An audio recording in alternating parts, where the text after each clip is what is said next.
Nih, nah alhamdulillah ini kami dan adik-adik ini kan ya masih pada baru belajar jadi orang tua.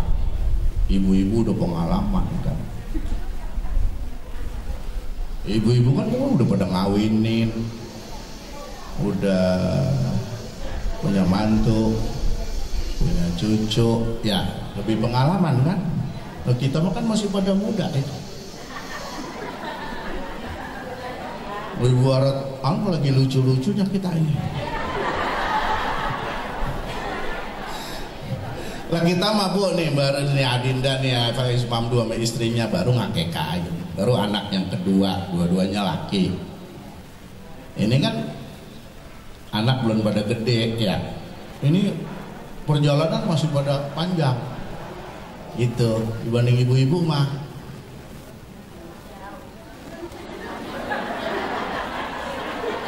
Lah gantian lah, lo masih mau terus baik ya, artinya masih banyak PR, masih banyak PR ya. Gue itu kan belum nyunatin, belum ngawinin, nyekolahin dulu, mau ngawinin, gak punya cucu, mau ngurusin cucu ya. Nenek-nenek kan pada ngurusin cucu sekarang, kok pada ngaji. Ibu anu kemana? Ngurusin cucu Ustaz. Saya mau gedek ya nenek-nenek gitu. Lah kagak ngaji gara-gara ngurusin cucu. Sampai kapan ngaji? Besok cucu ini gede, brojol lagi cucu ono. Mati kagak ngaji. Emang emaknya pada kemana? Siapa yang nyuruh kerja? Emang apa emaknya pada kerja?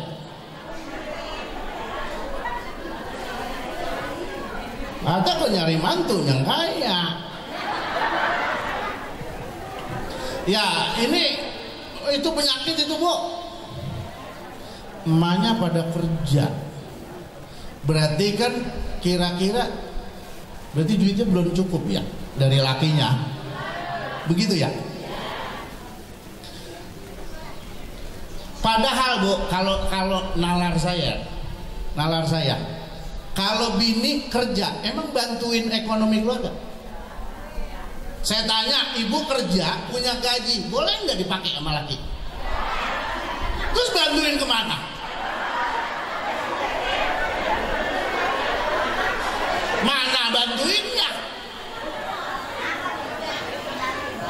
Lah iya itu kan buat ibu-ibu juga. Ini mah gue pakai ini beli beras kurang, lo kagak bisa bang, duit lu aja tuh begitu.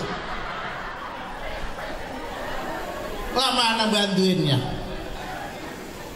Kadang-kadang emang neneknya juga matre.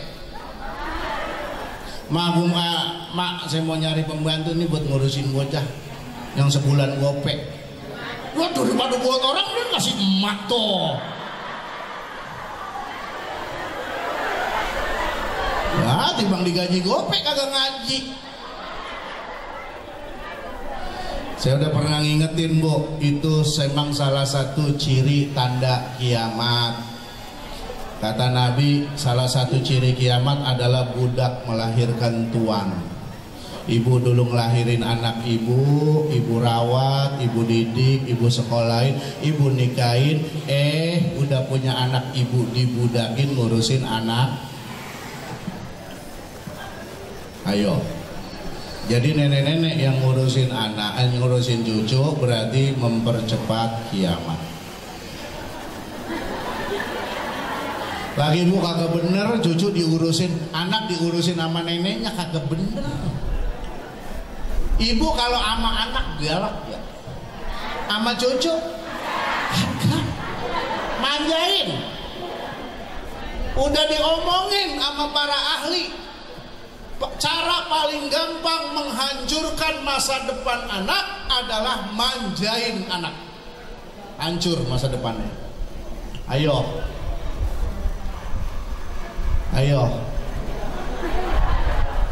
Ya udah kalau udah telanjuran mah udah dapat gaji gopek. Yang ngaji mah kudu bawa gitu cucu ke pengajian. Saya sama bapak-bapak juga bilang, Pak, kalau sholat Jumat anak-anak bawa, walaupun mereka bercanda apa, tapi diarahin aja. Kenapa?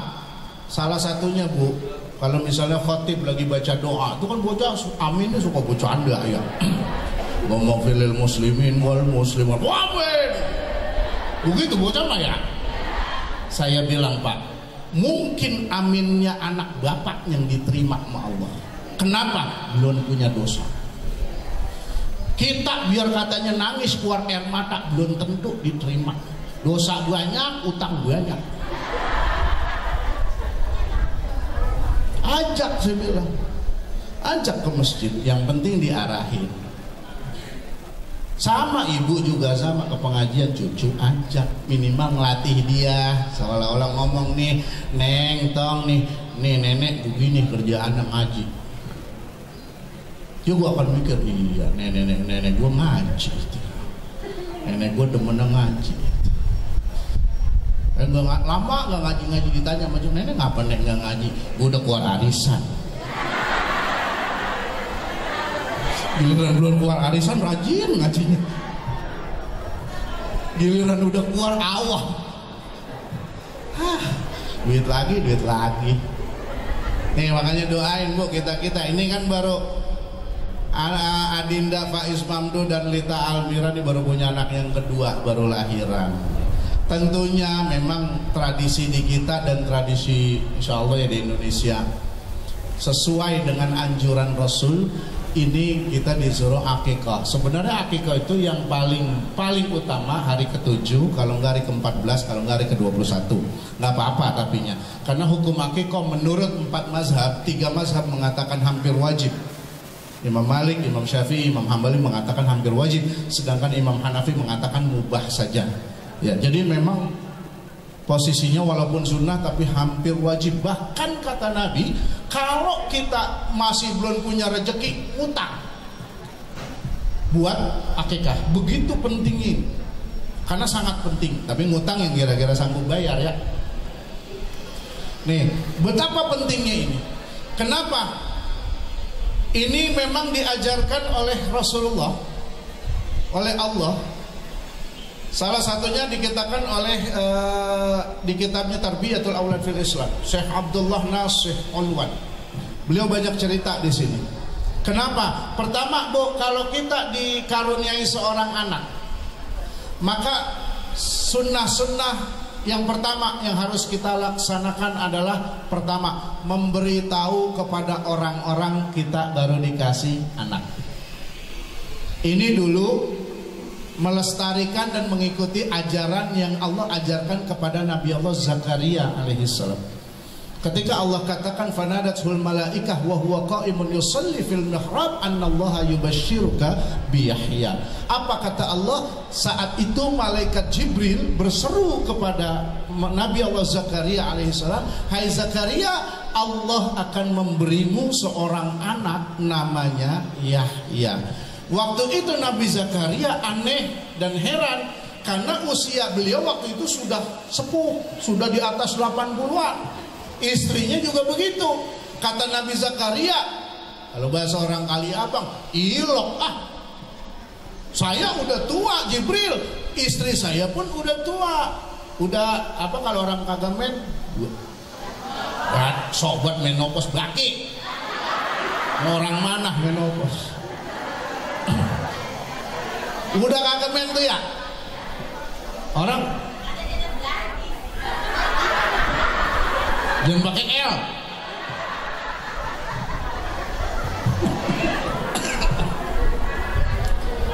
Malu gitu, otak pikiran tuh penuh